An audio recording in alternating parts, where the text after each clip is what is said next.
Bien, alors ici, on va modifier des choses. Je vais aller sur la page 40. Donc vous avez éventuellement la palette page, menu fenêtre, page, menu window, pages. Vous pouvez double-cliquer sur la page 40,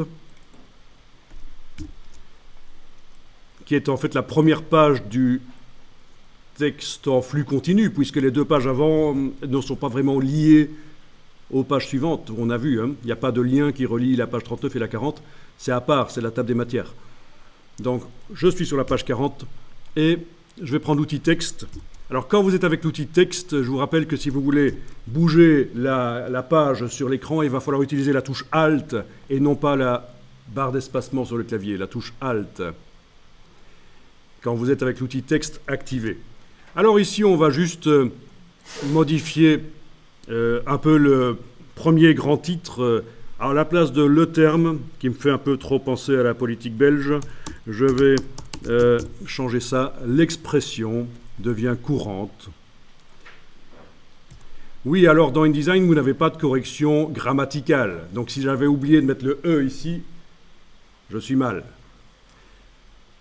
Il y a de la correction orthographique dans InDesign, mais pas grammaticale. Bon, soit vous faites le texte à l'avance dans Word et vous utilisez la correction grammaticale de Word, soit vous ajoutez un correcteur, un plugin à InDesign, une extension. Il y en a deux qui sont connus. Il y a Antidote, produit québécois.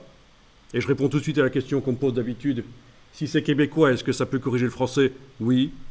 Parce que, contrairement à ce que vous pourriez croire, certains d'entre vous, les Québécois parlent mieux français que les Français.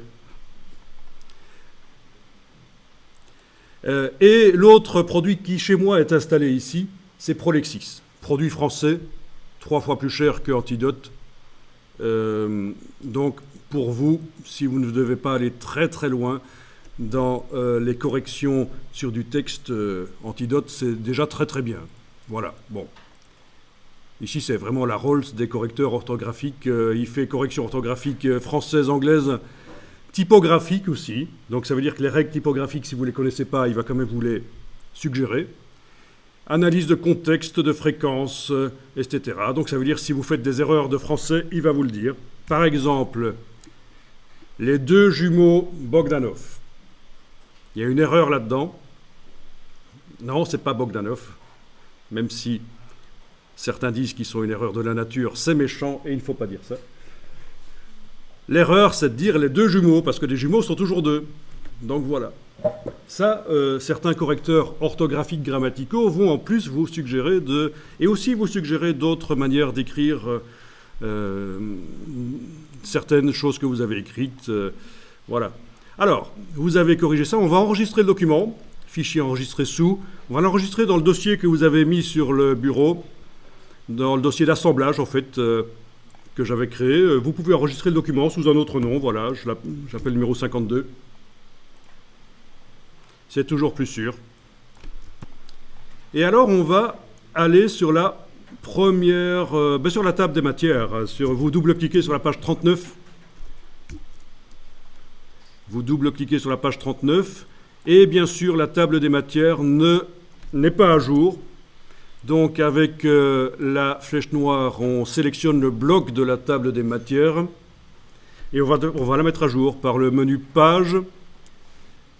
Mettre à jour la table des matières. Donc c'est menu Layout, Update, Table of Content, un truc du genre.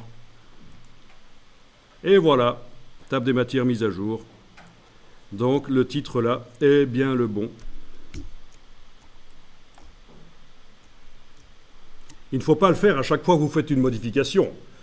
Mais il faut penser à le faire, la mise à jour de la table des matières, en tout cas avant de diffuser le document.